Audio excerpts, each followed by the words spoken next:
So it's over. The end.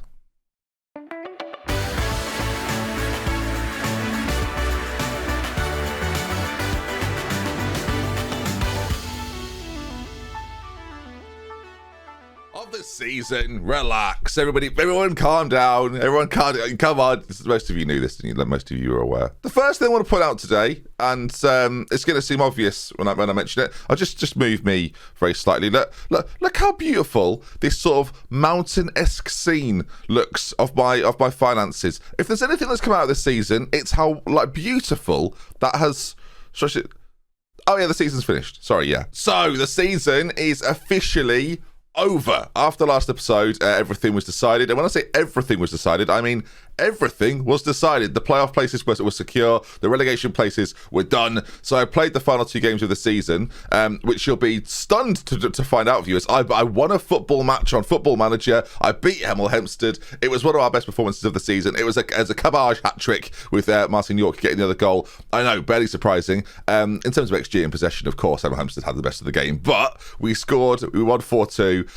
It kept us firmly. We couldn't move. It kept us firmly in 18th place. And now I thought I'd bring you the end of season review before we go into another transfer window, where we can talk about what went wrong this season, what needs to go right next season. And it's just nice to be on a final sort of episode of the season and not be panicking about relegation, which is what I thought I'd be doing a few days ago. So where did it all go wrong? We've got lots of bits, of course, coming through the season review and things like that. We'll go through this, shall we? As this is going to be one of the most depressing season reviews of all time. I'm excited to go through this. This is going to be like I don't know. This is like having a I don't know what this is. Nothing is as sad as this. Nothing. Also, have you noticed that my face is lit on this side? We've really upped the quality of lighting. All right, season review, the new arrivals. Well, one of them was quite good. Martin York, not one of those. I say not very good. It was okay. 9 goals in 31 starts. It's not brilliant from a striker that I was hoping would score maybe 15. So that's a shame. Cabbage, though, you can't really argue, can you? 25 goals, replaces the goals of Old Canon of last season, who's had a scintillating career over in Birmingham. Only a C, though, which is, a bit brutal for Cabbage. Maybe 375 quid a week, I think, for that output, considering the team that he's in, considering we don't create chances, that's not too bad. One of the problems, though, I've had with Cabbage is that, and it's kind of obvious when you see it there, he scored quite a lot of goals there. Hat-tricks. He loves hat-tricks. If anything, he scored 8 goals in 8 games, but he's done it over 4 games, which is part of the problem when you're looking for a consistent striker. In some of these games here, he's having an XG of 0.01, which isn't great. And even when he's getting hat-tricks, his XG is pretty low. So he's scoring goals he shouldn't really be scoring. Yeah, again, I guess we'll see next season how he does for us. He's got another year on the contract. So at the very least, we'll find out if he's continually fit to wear the shirt. Then again, he's got legs and runs, so we'll have it. Ross Marshall, Allardyce, Hockin, of course, who was brought in on the recommendation of Zealand. We'll do sort of a video on Sunday. I'm going to do a video on Sunday called Did Zealand Save Thames? Where I'll give you my honest answer onto whether I think he has helped or not. So we'll talk about that Sunday. We'll do a review. Of course, he's doing a video tomorrow on his channel with the recommendations he put forward for this save for this season. You, of course, have seen this if you've come from Z's channel today and you want to know how the season went. Well, here's the season review. So you can judge it on this. Ross Marshall, so as I say, Sam Allardyce were good defenders, but not necessarily as strong at the back as I was hoping they would be. Their average rating suggests they've had pretty poor years. And again, Martin York, we've had him previously.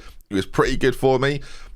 It's not as good a record. I think that's the frustration for me, right? It's in the National League. If I was getting 30 games and 20 goals, which is kind of what I was expecting, or maybe that's not correct, right? If I was getting 30 games and 15 goals, I'd have been pretty happy with that. And that's what I thought I was going to get. I got 34 appearances and 7 goals, and it was way below what I was expecting. And that has caused me a bit of a headache. And of course, strikers now are going to be at a premium. In terms of the players that left, I'm sure they've all had a wonderful time. Yeah, an absolutely wonderful time.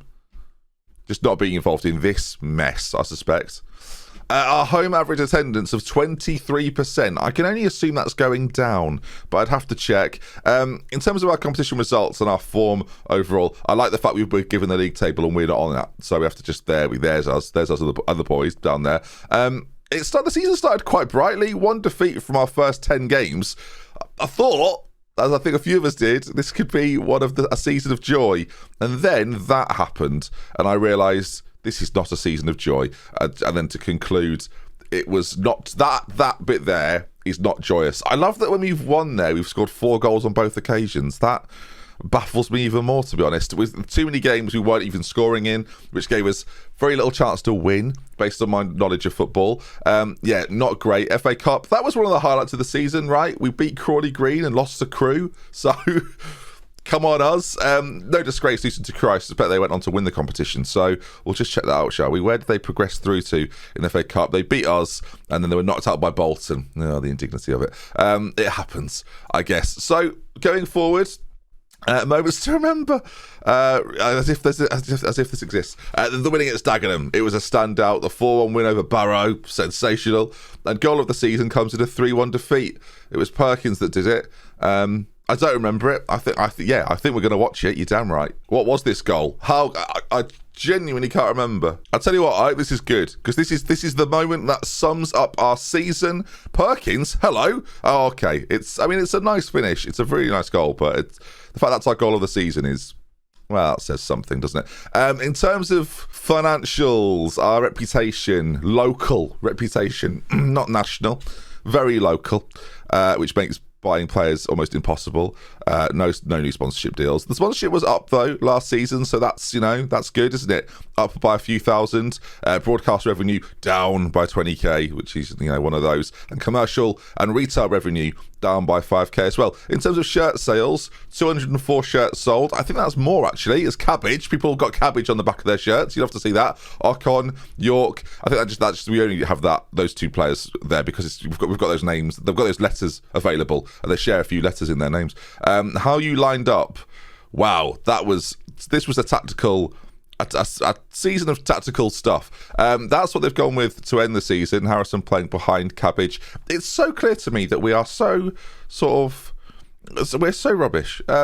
Not a surprise to you watching, is it? Let's be honest. Club Awards, Fans Player of the Season. Would you have voted for Cabbage? I would have voted for Cabbage. Fair enough. Lee Perkins, 19-year-old midfielder, got goal of the season, of course. Top goal scorer, Cabbage. Adam Phillips, that's terrifying. Adam Phillips got the most amount of assists this season, probably set pieces, if I had to guess. Man of the Match Awards, Cabbage got 5 of those, highest average rating.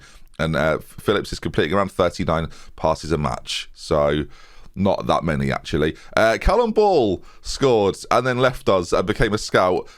He's probably our player of the season, to be honest. 1 appearance, 1 goal, 1 assist, player of the match. I mean, what a way to end your career in Vanarama National Football by doing that. I mean, hats off to it. If anything, he's the hero of this story, not me. Yeah, good. Competition awards? Of course there's none. Why did I even click it? So, where are the side of 2023 now? A better time. Let's find out. I mean, sure. This was the class of that season. We know that Mbika has gone on to be a set-piece specialist because Football Manager. Renard Calder, is it time to get him back? 28 years of age. He's been at Sutton Coldfield, where he's been doing quite well, actually. I don't want to ruin his life. David Ho retired at 31, and that's why we've not been able to get him back. A Cohen has been at Alvechurch, has done, yeah, he's been enjoying his football. Cousin Brad Carr, remember the name? He's now head of youth development. Do we bring him in? 12, working with youngsters. Bourne, a player that we quite enjoyed all those years ago. This is a bit emotional for good footballers. Milton, not with a club. Fleming, how's Fleming getting on now then? He's at Salisbury. He's still quite a good goalkeeper. His contract runs out at the end of this season. We could sign. No, we couldn't. He's got no interest. So no, Gio Craig's in there as well, and he retired at 30 after a spell with Thames. He was quite good, probably should have kept him.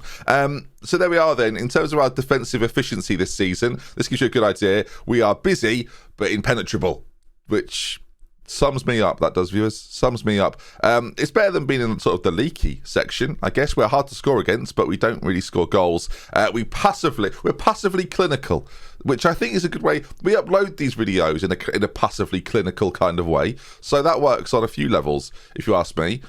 Good stuff. Club vision and expectations meeting. Right. Boards. Listen to me. Play possession football, high pressing tempo, defensively solid, and say I can't do all 4 of those. So I can't do all 4 of those. Next year they want me to fight bravely against relegation, to work within the wage budget.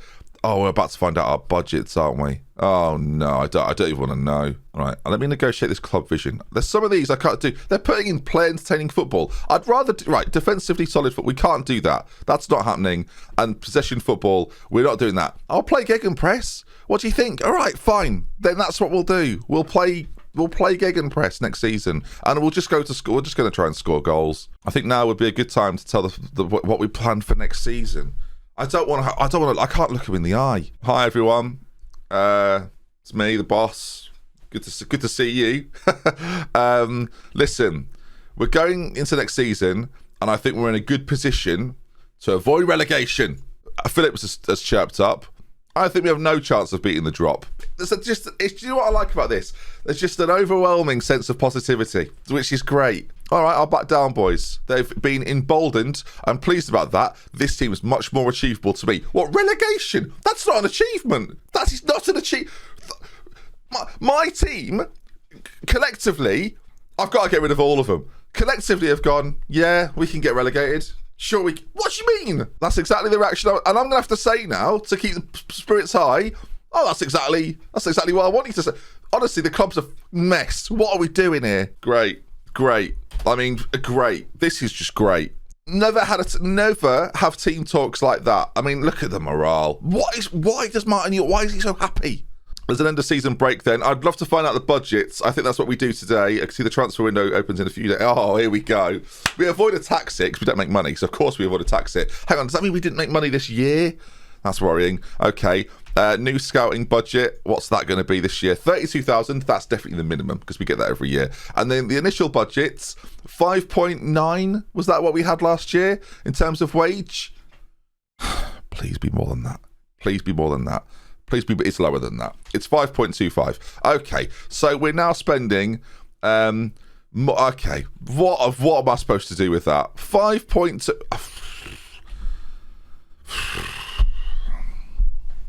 Loans, all the loans. We're going to do loans, I think. Okay, good. That's brought a smile to my face, viewers. We will be I can't believe it. So, update though, I should say. I will be live streaming on Twitch the summer transfer window over this weekend, probably on Saturday afternoon, around that period of time, and we will be doing it. I will tweet out the exact date, so make sure you follow me on Twitter over on twitter.com/DrBenjy. Make sure you follow me on there because I will tweet out when we are doing this, and as I say, I'll confirm it over the weekend. I've got a family that will tell me what I'm doing, so I will figure that out, and then we'll stream it. We'll try and make it. We'll try and make it. This guy's in our academy, Cypriot. He could be unbelievable. He's the future. So that's what we're going to do. We're going to go for it again. There'll be lots of videos this weekend as well. I've got a video with Zealand coming out tomorrow morning, very, very early, because that's what time he uploads and we're matching. So, yeah, exciting times. It's going to be good fun. And, yeah, Thames, it continues. See you later. Next week. We'll get promoted next season. Trust me. Why are you trusting me? You're not trusting me. I just hope we can meet the expectations and get relegated. That'll make everybody happy. We're just looking at the financial update. Current financial status. Insecure.